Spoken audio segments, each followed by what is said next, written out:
Welcome to Murder with the Missus. I'm Darren. And I'm Amy, and today we're going to tell you about Grizelda and Dominic Hernandez.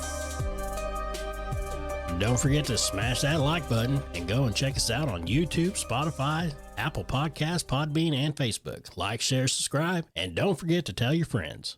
And we also have on the show with us Haley. I'm waving. Haley's Hi. back, y'all. We forced her back into the pod room because we're getting feedback that people like it when she's on the podcast. Yeah. Oh, and good news. Yeah. We got a sponsor. We got a sponsor.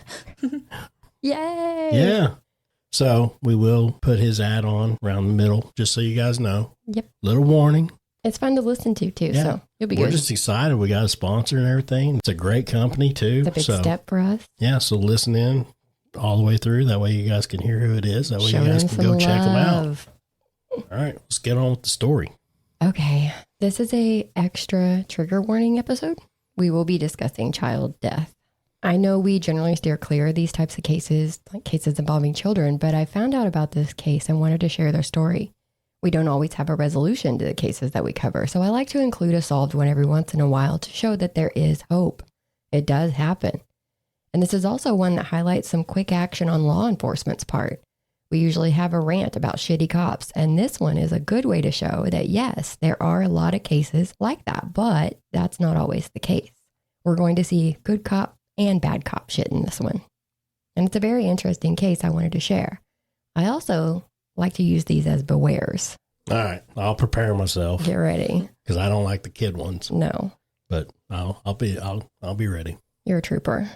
Now we're talking about 27-year-old Grizelda in Laredo, Texas. She was a single mom raising her son Jaden with help from her family. And this is a very close family, so she had a very good support system, which is good because Jaden's dad was not in the picture. In 2015, she met a man named Anthony on social media, and it's unclear whether it was Facebook, Instagram, Snapchat. No one really knows for sure. Anthony said he was separated from his wife, Amy, and she lived in Florida with their 2 boys. Anthony worked as a supervisory border patrol agent, and he and Grizelda started up a friends with benefits relationship. But Grizelda did end up getting pregnant. Anthony wanted her to get an abortion. But Grizelda was raised Catholic, and she was not willing to even consider that. He said he would sign his rights away. He didn't want anything to do with her or the baby. Luckily, Grizelda had her support system, though, and Jaden was excited to get a little brother. He would kiss her stomach when she was pregnant. And her sister Angelica was by her side on July 26th of 2016 when she gave birth to Dominic. Beautiful, smart, and healthy baby Dominic. Angelica was a nurse, and Grizelda decided to also go into nursing. So she went to school, and when Anthony noped out, she was determined to do it all on her own. But now in 2018, 6-year-old Jaden was in school, and she had to put Dominic into daycare. Daycare is expensive as hell. So she realized that she shouldn't have to do it all on her own.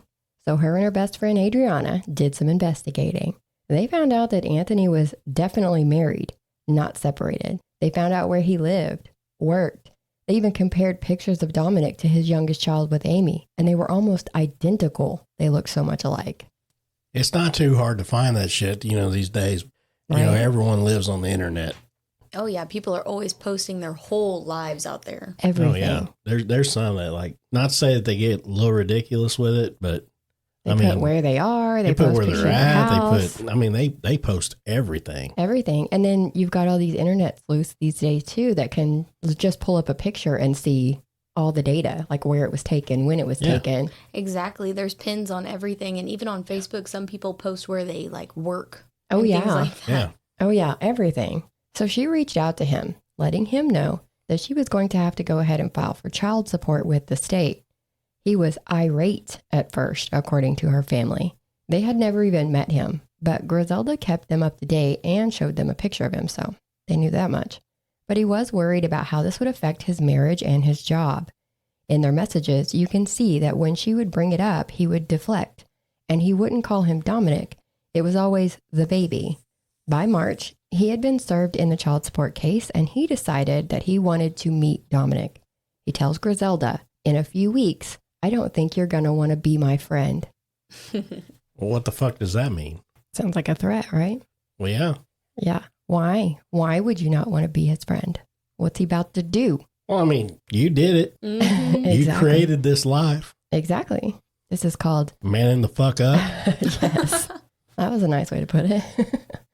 But they planned to meet up on March 25th at the park. She had been messaging Adriana the night before saying that Dominic was fussy, stuffy, had watery eyes, and he was wanting to be held all the time. And that sounds like allergies to me. But she met up with Anthony anyway. Things seemed to be going well, and Anthony was telling Dominic that he was raised by his grandmother, so Dominic would have his dad in his life. He wasn't going to be raised like he was. Blah, blah, blah. Grizelda went to the car to get his sippy cup and snacks. Dominic's, not Anthony's. And on the way back, she heard Dominic crying. So she cut the meeting short and left. She took him to Angelica, the sister who was a nurse, and they stripped him down. And they find a bite on his right outer thigh. Angelica asks her if he had had shots recently, but he hadn't. So they immediately think it's an insect bite, maybe a spider bite. It's red, swollen, and he's in pain. The blood is so dark that it's almost black. They take him to the emergency room where they run labs and took x-rays along with the usual exam. They prescribe him with an antibiotic, a steroid, and ibuprofen.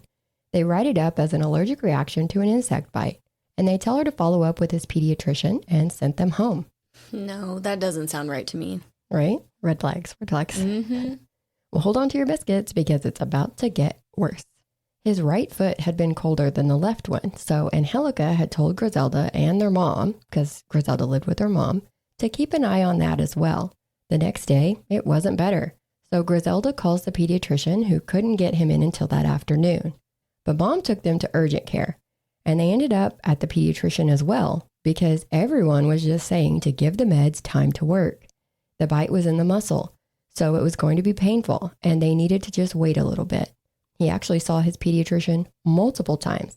On the third visit, the doctor said he was anemic and had cellulitis, so he started treatment for that and was to follow up in a few weeks. And Anthony seemed concerned too, asking if a spider bite could cause necrosis, where the tissue around the area dies, and they can. Grizelda and her mom planned on taking him to San Antonio to see a doctor there on April 11th, since they were getting nowhere in Laredo. Anthony said he wanted to see him, to take a look at him before they went all the way to San Antonio. He told Grizelda to meet him for breakfast before he had to work on April 9th. Near the Border Patrol station was Father Charles McNoby Park. It was along the Rio Grande River and had soccer fields and stuff like that. So she borrowed Angelica's white Mercedes.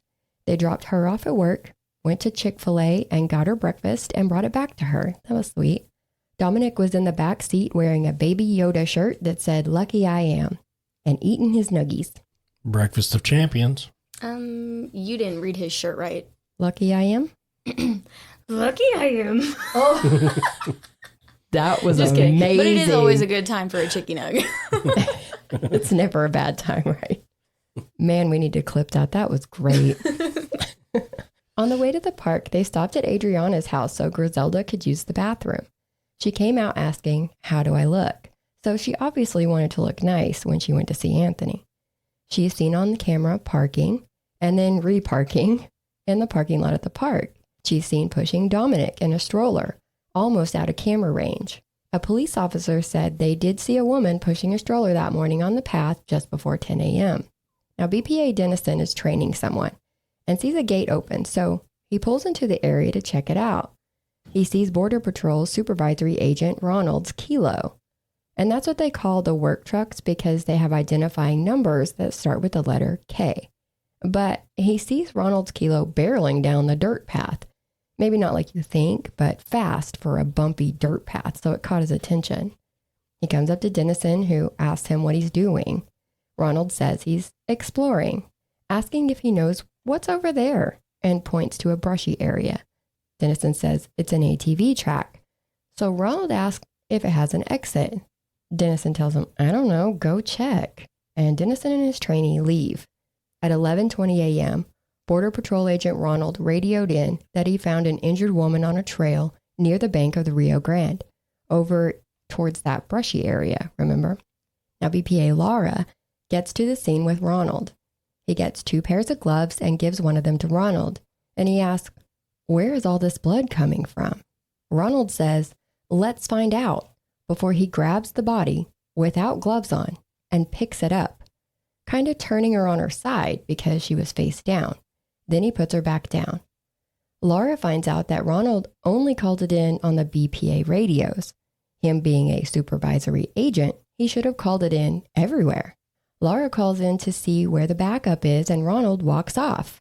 He comes back with a shoe and drops it at the feet of the body. And I don't have to tiptoe around it. He drops it at Grizelda's feet.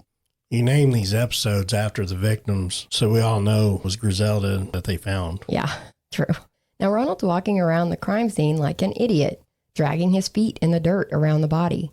He kicked a bloody rock, and it rolled like a foot from its original spot.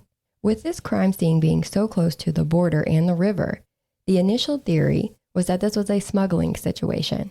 Maybe she was trying to enter the country illegally and something went wrong. Laredo PD Patrolman Cortez was the first to arrive on the scene from the police department. He had already been told en route by dispatch that the woman reported as being down with lacerations on her head was likely already deceased. He got to the scene and was walking behind Agent Dennison canvassing the area when Dennison said, "I found another body." And this was the body of 20-month-old Dominic. He was 10 feet away from Grizelda and in a brushy area. The stroller was also found kind of thrown off to the side. God damn it. Yeah, this is why we don't like these. They had seen the white Mercedes in the parking lot when they came in, so they ran the tag. They go to Angelica's house, but get no answer when they knock on the door. So they use the door cam, and it alerts Angelica's phone. The detective tells her she needs to come home. They found her car, and she tells them that if they found her car, they need to find her sister and nephew too. They couldn't tell her that they already had. Her husband picked her up and they got home. And when she sees the detective face to face, he's wearing a lanyard that says homicide, and she realizes what's going on. She tells them that Grizelda was going to meet her ex, who was a Border Patrol agent named Anthony Burgos. Now I'm going to say it like that because I can't fix my mouth to speak Spanish, but his actual name is like Burgos. So I'm going to butcher it. I don't think that's right. It's not right, which is why I'm going to say Burgos. And this goes out to the people at the scene. There are two cops standing with Ronald, and they look at him because his name tag says R. Burgos Avilés. Coincidence? Ronald says, "That one out there is not my ex. I don't even know who the owner of that car is. I have a lot of exes." They ask for his ID. He says no. They ask for his name. He says Ronald Burgos Avilés. So Reyes asks politely again, "What's your fucking name, dude? Why are you not telling me your name?" "It's Ronald." Then Ronald lowers his arm. Knowing it's heading in the direction of a gun, De La Cruz grabs his arm. Ronald steps back, undoes his belt, and De La Cruz catches it when it loosens. They pat Ronald down and get his cell phone and driver's license, showing the name Ronald Anthony Burgos Avilés. They take him into custody at 1:57 p.m. and start building a case. So I'll run down what we learned in court. He wasn't just a bad cop destroying a crime scene. He destroyed the evidence. He was destroying evidence. Yeah.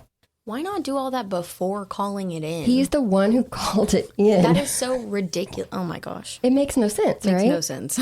Ugh. He's just drawing attention to himself You can't like be a dumbass. bad cop and a bad murderer.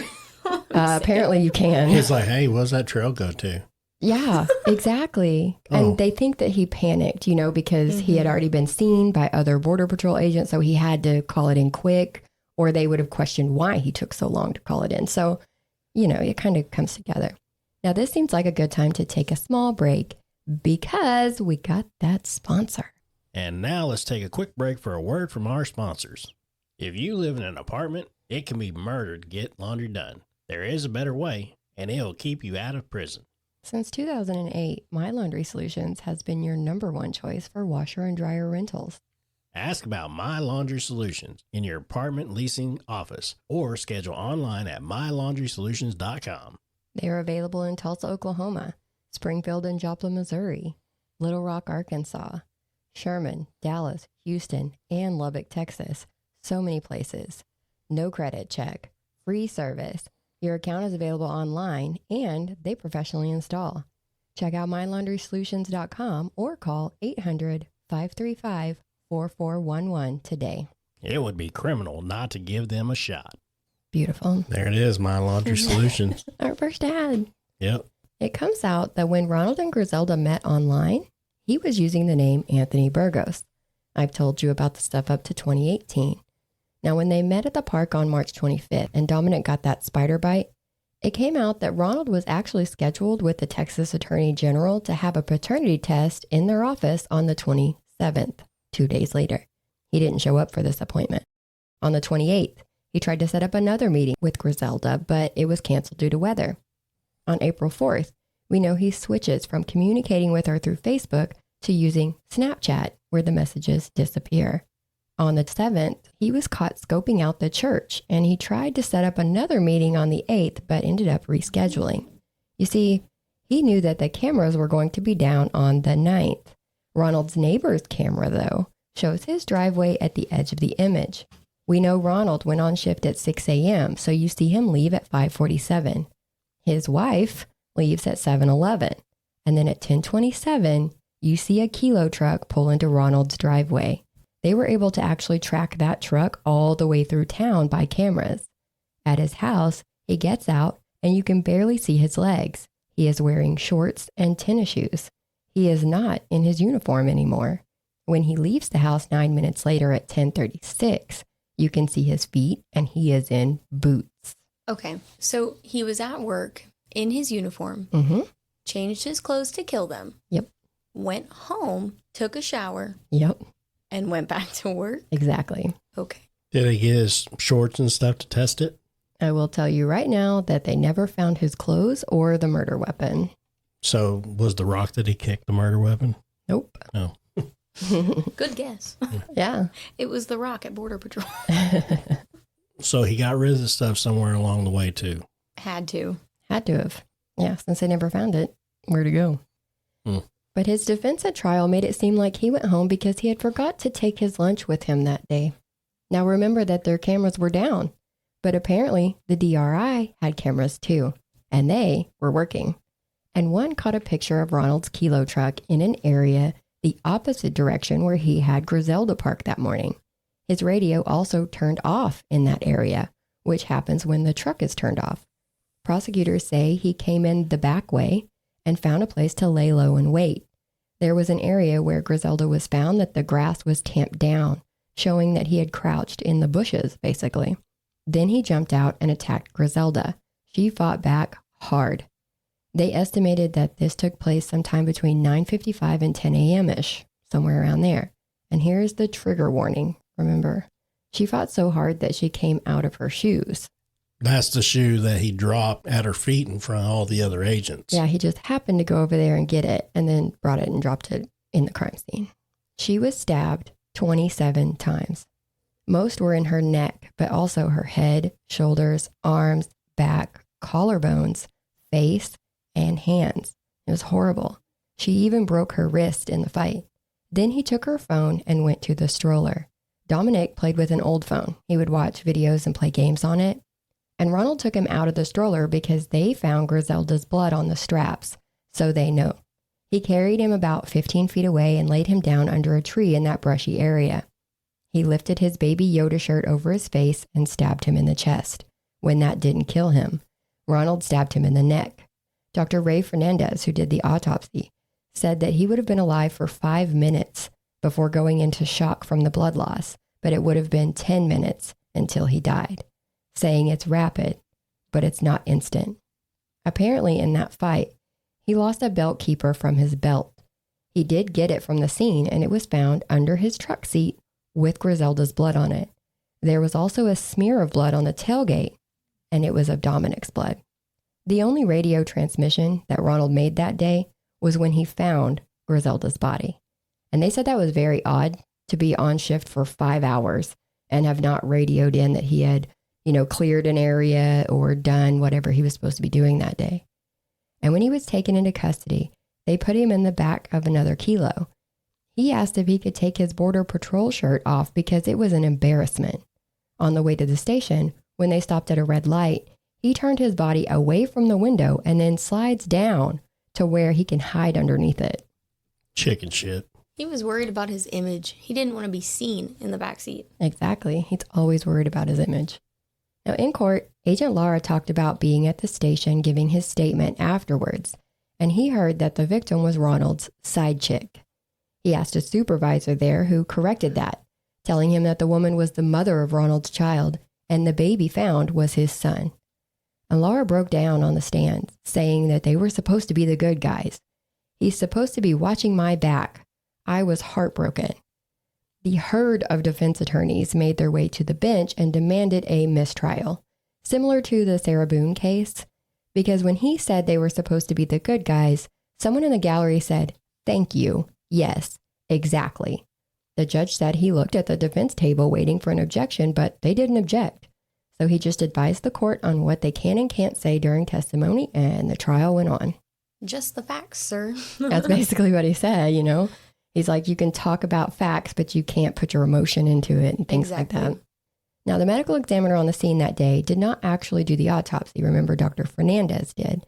But she did get a call from Angelica requesting that she take a look at that spider bite. She told her whole story because I failed to mention earlier, but after he got that spider bite, he stopped walking. He couldn't use his right leg anymore. So he had been walking around like normal, running even. But after the spider bite, he started dragging his leg and then stopped using it and would crawl around. The ME called the hospital, who took the labs that day. And it just so happened that they had already disposed of his blood sample, so the ME couldn't further test it. When she looked at his leg, she went in deep, down to the muscle, and it was necrotic. Now, with an insect bite, typically a poisonous spider bite, the tissue at the site will be where the necrosis starts.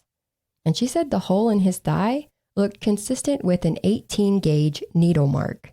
In May, the month after the murders, lead detective Garcia was told to empty out Ronald's lunchbox that they had taken into evidence, and it was starting to smell. I guess no one had actually looked in the lunchbox because Garcia found a syringe in there, along with an 18-gauge needle and a 25-gauge needle. See, I was thinking that he, Right. injected him automatically whenever you said that they thought it was spider bite or whatever. Mm-hmm. That was the first thing I thought of. But Yes. I didn't say nothing. Right. And now that just confirms it. You just, confirmation. That's why he told her that in a few weeks she wasn't going to want to be his friend. Right, because he had tried to kill him. Yeah. He had already tried to kill him. And then you see it didn't work. The first time he ever met his son, he tried to kill him. Yeah. Mm-hmm. And then when it didn't work, he took them both out. Why? Because of his image? Because right. of he didn't want his wife to leave him. Mm-hmm. Yeah. He didn't want his job to be compromised. Ooh, let's kill some people then. Yeah. These were still in the packaging, the ones they found in his lunchbox. So even if they tested it, they wouldn't have been able to get anything off of those. And his lawyers tried using his prescription for testosterone as the reason that he had the syringe, but also as a possible excuse for what he did. With all this evidence, it was just really damage control on their part because there's no way they can say he didn't do it.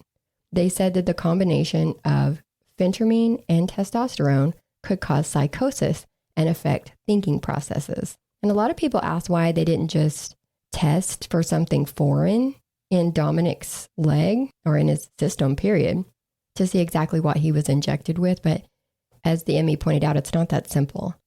Without Ronald telling them what it is or them finding some kind of evidence for something to test for, they would have to run thousands of tests. And the sample is just not that big. So they don't want to run all these random tests and then have nothing to test for if they ever do get a lead to go on. That makes sense? And Ronald's not going to tell him because he's the one that injected it. Right. And he will, he didn't even talk, but still, he definitely was not talking about that. The only things we've actually heard from him was what was coming out in court. And Grizelda was not the only woman he had seen outside of his marriage. He had been treated for 2 STDs. He was actually sexting with someone, not his wife, just minutes before the murders, literally 5 minutes before he murdered these 2 people. He was sexting with someone. They played jailhouse calls where he cussed out his mom for coming to court without telling him. Calls of him arguing with his wife. They played a video they found on his phone with one of his other sons on his lap, and he calls him something in Spanish a couple of times, and the baby starts crying. Then Ronald says, "Shut up," Why are you crying for, you dramatic little shit? I'm talking this kid was roughly 6 to 8 months old, maybe. The only time he showed a little emotion in court was when they showed pictures of him with his other kids. He did, however, get very excited to see his neighbor in court. He smiled so big. It looked like he was seeing a long-lost friend after being in prison for 5 years, but forgetting that the guy was there to prove that he came home and took a shower after he killed his own son. Fucking tool. So he showed, like, no emotion at all? No. Did they not, like, show pictures of the bodies or the crime scene or anything? Oh, they did. He just didn't react to them, or he just didn't look at them. He did have an advocate or whatever there with him and his team of lawyers. So she was kind of advising, I guess she was like a jury. I don't know. She was telling him how to act in front of the jury. It was weird. Because he is on trial facing 2 capital murder charges and possibly the death penalty. So you get a lot of public defenders when the stakes are this high. And they aren't dumb. They know all the evidence against him. So they just tried to plant doubt. They tried impeaching state expert witnesses and showing that he was a good boy when he got arrested. He didn't resist arrest. He didn't try to run. You know, that kind of shit. He was a good boy. He was fucking treated for 2 STDs. I know, but their whole thing in court was if they had to cross-examine someone, the defense would be like, hey, did he cooperate? Oh, he did? Gosh. That's great. Did he show you respect? Oh, he did? That's great. Did he, though? They're like, No. He's a good guy. That's what they were trying to do. He's Throw such a out the great murder. guy. He has a lovely marriage and everything. Oh, Look at no. look He at didn't those have eyes. Yeah, look at them eyes. Yeah, exactly. And like I said, they played like the audio of him cussing his mom out for coming to court because he had so much at stake and all eyes were on him. Cameras aren't on you. The cameras are on me. It's all about me. But then Yeah. the neighbor comes in. It's like, hey, what's up, man? It was literally like he was like Y'all don't know this, but she just smiled and waved real big. real big, like a 5-year-old when they see their mom at their Christmas concert. Hi. Yeah, it was really fucking sad. But I think his narcissistic ass didn't think that he would actually get arrested. He kept saying he needed to pick up his kids. In his interrogation video, he is yelling and arguing with Reyes and De La Cruz. And I'm going to tell you right now, I don't want to argue with Reyes. The motherfucker's massive. But they already knew he was hiding something. They asked him if anyone had said that there was a pregnant scare, you know, like anybody you've seen, has anybody said they're pregnant with your baby? And he gave them 2 other women's names. It's just wild to see how these people act in these situations. Regardless, he was found guilty of 2 counts of capital murder, and then they started the penalty phase. Ronald seemed to have a harder time listening to Grizelda's mom, but I didn't see him cry or anything. He just looked very uncomfortable.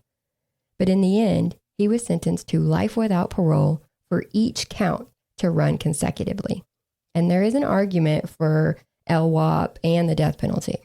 The death penalty would cost more and has an appeal process where the family would have to go through this all again. But LWOP means that he can still video chat, be on social media, watch TV, get a job, watch his kids grow up.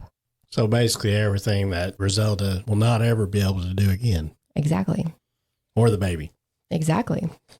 And he was saying he didn't want Dominic to be raised by his grandmother like he was. But now Jaden is going to have to be raised by Grizelda's family because his mom is gone. 100%. Yep. And Jaden understandably had a very hard time. He was there in court. He's now 12 years old. But he was supposed to talk at the penalty phase of the trial and he couldn't do it. He had to back out. And your heart just broke for him every time you saw him on camera. And there we are. Ronald requested a new trial, as they do. And we'll have to just see if he gets one, because that would mean the family would be hauled back into court and have to go through this all over again. Yeah, whatever. You did it. You're guilty. There's no getting around it. Her blood was on the keepers under his seat. Oh, I completely forgot that. Remember the 2 cell phones? So Grizelda and Dominic's phones. He took them and they found them in the front of the truck. Oh my gosh. And they were able to track Grizelda's phone to his house when he went home and took a shower and back to the thing. So they know he had her phone when he went home. So there's just so much evidence against him. But yet he didn't know her. I just saw, It's so funny. I learned a new word the other day. We were watching 911 and this lady called a cop a jackboot. I think this guy's a jackboot. He's a jackboot. He's a jackboot for sure. But so, yeah, that's where we are. Good All cops, right. bad cops, all the way around. All right. Well, thanks for listening to this one. We got through it. Catch us on the next one. Don't forget to tell your friends, tell everybody you guys know. We need subscribers. And if you do want to be a sponsor, hit us up. Hit us up. Till next time. Bye. Bye.